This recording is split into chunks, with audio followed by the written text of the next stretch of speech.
आज एलिमिनेटर 1 है और कराची किंग्स और लाहौर कलंदर के दरमियान मुकाबला होगा। रवायती हरीफ है दोनों, जैसे क्रिकेट के अंदर एशेज़ को समझा जाता है, ऑस्ट्रेलिया और इंग्लैंड के मैचेस को, भारत और पाकिस्तान के मैचेस को, ऐसे ही पीएसएल में कराची और लाहौर के मैचेस को जो है वो रवायती हरीफों के मैचेस कहा जाता है। और इनके दरमियान जो मुकाबला होता है ना वो बहुत सख्त होता है और फिर ग्राउंड के अंदर लोग इतने खचाखच भरे होते हैं कि मैच देखने का भी मज़ा आ जाता है। आज एक एलिमिनेटर मैच है, जो भी टीम इस मैच को जीतेगी वो आगे थ्रू कर जाएगी और वो दूसरा एलिमिनेटर मैच खेलेगी, लेकिन जो टीम हारेगी उसका टिकट जो है वो घर का कट जाएगा। पीएसएल 10 में आज रवायती हरीफ कराची किंग्स और लाहौर कलंदर के दरमियान पहला एलिमिनेटर खेला जाएगा। मैच पाकिस्तानी वक्त के मुताबिक रात 8 बजे खेला जाएगा। जीतने वाली टीम का मुकाबला इस्लामाबाद यूनाइटेड के साथ होगा। गुज़श्ता रोज़ खेले गए मैच में कोयटा ग्लैडिएटर्स ने दिफाई चैंपियन इस्लामाबाद यूनाइटेड को 30 रन से हराकर 6 साल बाद फाइनल का टिकट भी कटवाया था और कोयटा ग्लैडिएटर्स ने पीएसएल 10 के फाइनल का टिकट कटवा लिया है। क्वालिफायर में इस्लामाबाद यूनाइटेड को 30 रन से शिकस्त दी है। तफसीलात के लिए ये रिपोर्ट देखिए। पीएसएल 10 के क्वालिफायर में कोयटा ग्लैडिएटर्स ने पहले खेलते हुए 6 विकेटों के नुकसान पर 209 रन बनाए। दिनेश चंदीमल 48 और फहीम अशरफ 45 रन बनाकर नुमाया रहे। इस्लामाबाद यूनाइटेड के सलमान इरशाद और बैन ने 2-2 विकेटें हासिल की। शादाब खान और इमाद वसीम के हिस्से में एक विकेट आई। हदफ के ताकुब में इस्लामाबाद यूनाइटेड 179 रन पर हिम्मत हार गई। साहिबजादा फरहान के 52 और सलमान अली आगा के 44 रन की काम न आए। कोयटा ग्लैडिएटर्स के उस्मान तारिक ने 3 विकेटें उड़ाई। कराची किंग्स और लाहौर कलंदर्स में पहला एलिमिनेटर आज खेला जाएगा। इस्लामाबाद यूनाइटेड को फाइनल तक रसाई के लिए एक और मौका मिलेगा। बताइएगा जुल्करनैन, क्या इस वक्त ग्राउंड के बाहर आप देख रहे हैं, कराची किंग्स और लाहौर कलंदर्स का मैच है, तो माहौल कैसा है? शायकीन पहुंच रहे हैं आज पहुंचेंगे और इसको आप उमर फाइनल मैच समझिए, क्योंकि कराची और लाहौर के इस आज एलिमिनेटर 1 में जो भी टीम हारेगी वो टूर्नामेंट से बाहर हो जाएगी। तो ये मैच की एक्साइटमेंट आप फाइनल जितनी या उससे ज्यादा कह सकते हैं। हाँ, इस मैच की इम्पोर्टेंस ज्यादा जो है वो कराची की इसलिए बन गई है कि क्योंकि कराची ने जो आखिरी अपना ग्रुप स्टेज का मैच इस्लामाबाद से हारा है और जिस तरह हारा है उससे उन्होंने इस टूर्नामेंट के अंदर जो अपना एक रिदम बनाया था, खासकर उन्होंने पिछली जो 3-4 गेम्स जीती थी उस रिदम से वो काफी डिस्टर्ब हुए, फैसले भी बड़े गलत हुए और जो डेविड वार्नर है उन पर थोड़ा सा इस मैच में कप्तानी का प्रेशर होगा। तो उन्होंने जिस तरह इस्लामाबाद के खिलाफ मैच में बतौर कप्तान फैसले किए, इवन रावलपिंडी के अंदर जो आपके 10 में से 8 मैचेस हैं वो पहले खेलने वाली टीम जो है वो जीत रही थी, उन्होंने ये फैसला किया कि वो बाद में खेलेंगे। फिर उनसे 204 रन 3 रन नहीं हो सके, अगर वो कर लेते मैच हार भी जाते तो कम से कम वो एक मैच खेल के फाइनल तक पहुंच सकते थे। अब उन्हें 2 मैचेस यानी लाहौर की टीम को भी हराना है और फिर इस्लामाबाद की टीम को हराना है।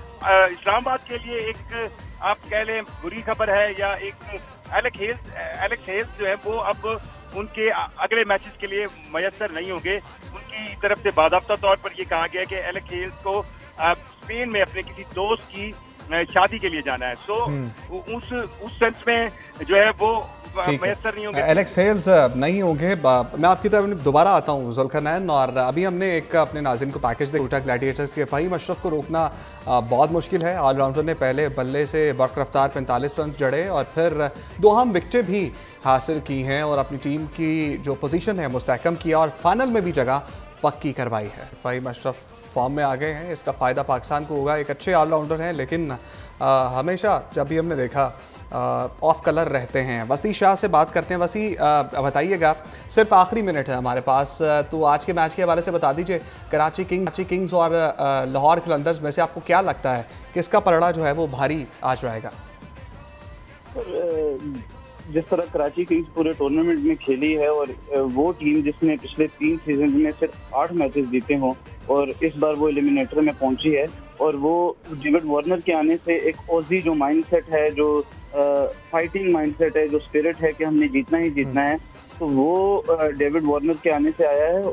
आखिरी मैच वो अच्छा नहीं खेले, लेकिन मैं अभी भी यही समझता हूं कि डेविड वार्नर के होते हुए और गावी बोपारा जिस तरह कोचिंग कर रहे हैं कराची किंग्स की, तो उनका पलड़ा 60-40 तो कराची किंग्स, मेरे ख्याल में कि कराची किंग्स को ठीक है 60-40 कराची किंग्स। और आपको ये लगता है कि डेविड वार्नर की क़यादत में कराची किंग्स जो है वो मैदान मार लेगी? वसी आपका बहुत शुक्रिया। वसी ये बताइएगा कि जिस तरह से कल का मैच हुआ और हमने देखा जो परफॉर्मेंस दिखाई कोयटा ग्लैडिएटर्स ने, और पहले जब टूर्नामेंट का आगाज़ हुआ था तो कुछ अच्छी परफॉर्मेंस नहीं थी, लेकिन जैसे जैसे टूर्नामेंट ने ग्रो किया एक अच्छी और शानदार परफॉर्मेंस देती चली आई कोयटा ग्लैडिएटर्स की टीम। तो अब थ्रू कर गई है फाइनल में कोयटा की परफॉर्मेंस को किस तरह से देख रहे हैं? बहुत शुक्रिया उमर साहब। देखें, कोयटा ग्लैडिएटर्स जब कोई भी टूर्नामेंट शुरू होता है, खासतौर पे PSL या कोई भी लीग टूर्नामेंट जब शुरू होता है, तो टीम्स को जेल इन करने में और एक दूसरे की साइकी समझने में प्लेयर्स को, कप्तान को, कोचेस को वो थोड़ा टाइम लगता है। उसके बाद जब उन्होंने एक दूसरे को अच्छे से समझ लिया प्लेयर्स ने कि किसका क्या रोल है, तो फिर उसके बाद चीज़ें ईजी हो गई। जिस तरह आप देखें कि कल का मैच भी हुआ तो कोई बड़ी 50 या 70 या 80 रन नहीं आए। 48 थे दिनेश चंदीमल के, 45 थे फहीम अशरफ के और फिन एलन के 41 रन थे, लेकिन रन इतने ज़्यादा एज कम्पेयर टू इम्पैक्ट। जब इम्पैक्ट आप डालते हैं थोड़ी थोड़ी कॉन्ट्रीब्यूशन होती हैं। इस तरह एक और मैच भी कोयटा ग्लैडिएटर्स लीग स्टेजेस में खेली थी जहां पे इनका जो हाईएस्ट स्कोर था वो 33 था, लेकिन उसके अलावा किसी प्लेयर ने 18 बॉल पे 30 किया हुआ था, किसी ने 15 बॉल पे 30 किया हुआ था। तो वो जो छोटे छोटे कैमियोज होते हैं वो टीम को T20 में बहुत ज़्यादा फायदेमंद होते हैं। और जब आप 200 रन बोर्ड के ऊपर लगा लेते हैं तो फिर उसके बाद आपके पास आमिर, फहीम अशरफ और खुरम शहजाद जब नए बॉल के साथ पावर प्ले में बॉलिंग करते हैं, और ऊपर से आपके कल भी इसी तरह हुआ कि एलिक्स हेल्स जो बहुत अच्छी फॉर्म में लगे, पिंडी में जो मैच हुआ उसके बाद उनको कल दूसरे ओवर में फहीम अशरफ ने आउट कर दिया, तो इस्लामाबाद एकदम बैक फुट पे चलेगी। फिर उसके बाद उनके पास मिडिल ओवर्स में अबरार जो कि 16 विकेटें अभी तक ले चुके हैं, तो वो एक इम्पैक्ट क्रिएट करते हैं। और फिर not to forget Usman Tariq, वो भी बहुत अच्छी बॉलिंग करते हैं। तो उनका एक कॉम्बिनेशन इस तरह का बन गया और सिंक हो गए प्लेयर्स अपने कोचेस के साथ, अपने कैप्टन के साथ, कि कैप्टन को उनको बताना नहीं पड़ता। अच्छा, बस कहाँ लैक किया इस्लामाबाद यूनाइटेड ने? कौन सा ऐसा पॉइंट था कि इतनी अच्छी तगड़ी टीम अगर हम देखें ऑन पेपर तो इस्लामाबाद यूनाइटेड से तगड़ी प्लेयर स्ट्रेंथ जो है वो किसी भी दूसरी टीम के पास नहीं है, तो कहाँ पर लैक किया इस्लामाबाद की टीम ने? शुरू में जब बॉलिंग की तो बहुत वेवर्ड बॉलिंग की इन द पावर प्ले, खासतौर पे नसीम शाह। अब आप देखें कि उनके पहले ही 2 ओवर्स में वो 24 रन दे चुके थे, तो वो एक इम्पैक्ट जाता है। और ऊपर से उनको कल विकेट भी इतनी जल्दी नहीं मिली, हालांकि सऊद शकील चौथे 5वें ओवर में आउट हो गए थे, लेकिन फिन एलन ने 41 रन किए।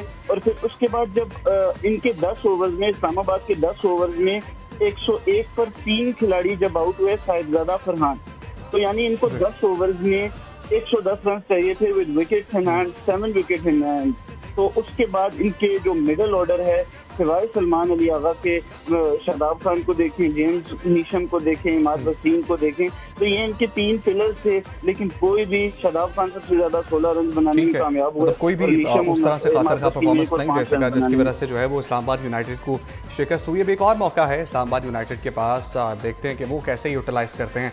जुल्करनैन शेख हमारे साथ मौजूद हैं, स्टेडियम के बाहर मौजूद हैं। जुल्करनैन शेख, क्या माहौल देख रहे हैं? आज रवायती हरीफों का मैच है, लाहौर कलंदर्स और कराची किंग्स का। आज तो स्टेडियम फुल रहने वाला है, आपके पास क्या रिपोर्ट्स हैं?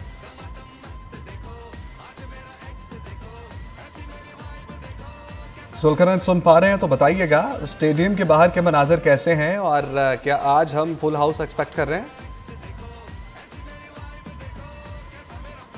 मेरे ख्याल में कुछ आवाज़ में मसाइल हैं, जुल्करनैन तक हमारी आवाज़ नहीं पहुंच रही है, तो वसी आपके पास ही दोबारा आना चाहेंगे। और ये बताइएगा, जिस तरह से हम इस्लामाबाद यूनाइटेड की बात की हमने, कोयटा ग्लैडिएटर्स की बात की हमने, और इसके साथ साथ जो टीम हमने सेलेक्ट की है उसमें हमने देखा कि कोयटा ग्लैडिएटर्स के काफ़ी प्लेयर्स हैं जो बांग्लादेश के लिए जा रही है।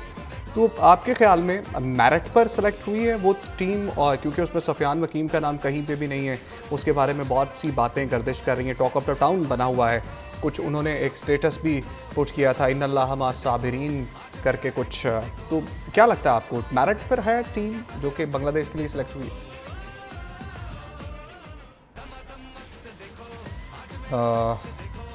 अभी हम अपने नाज़रीन को बताते चलें, PSL 10 में आज रवायती हरीफ कराची किंग्स और लाहौर कलंदर्स के दरमियान मुकाबला होने वाला है, और उसके साथ साथ ये एलिमिनेटर 1 है, और जो टीम आज का मैच जीतेगी वो एलिमिनेटर 2 खेलेगी क्वालिफायर 1 की टीम के साथ, जो कि क्वालिफायर 1 हारी थी इस्लामाबाद यूनाइटेड की टीम।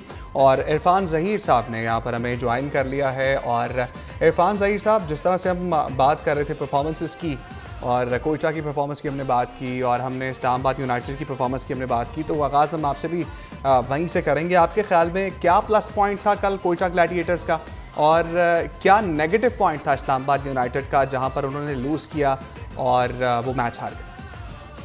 देखिए, इस्लामाबाद यूनाइटेड की अगर बात करें तो उनको जो पहली 5 कंटिन्यूस विक्ट्रीज के बाद जो उन्होंने अपने कम्बिनेशन के साथ खुद ज्यादती की, वो सबसे बड़ी रीज़न है।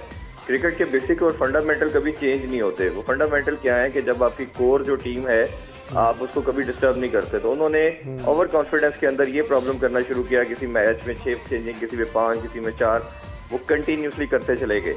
उससे क्या हुआ कि उनको जो पूरा मोमेंटम था वो शिफ्ट हो गया और वो फिर 4 कंसेक्टिव मैच हारे।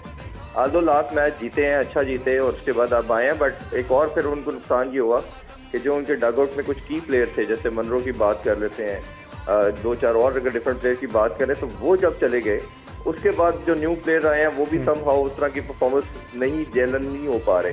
क्रिकेट के अंदर मोमेंटम और जेलन होना बहुत इंपॉर्टेंस रखता है। कई दफ़ा एवरेज टीमें बहुत आगे चली जाती है इवेंट्स के अंदर, और कई बहुत स्ट्रॉन्ग ऑन पेपर जो नजर आती है वो नीचे चली जाती है।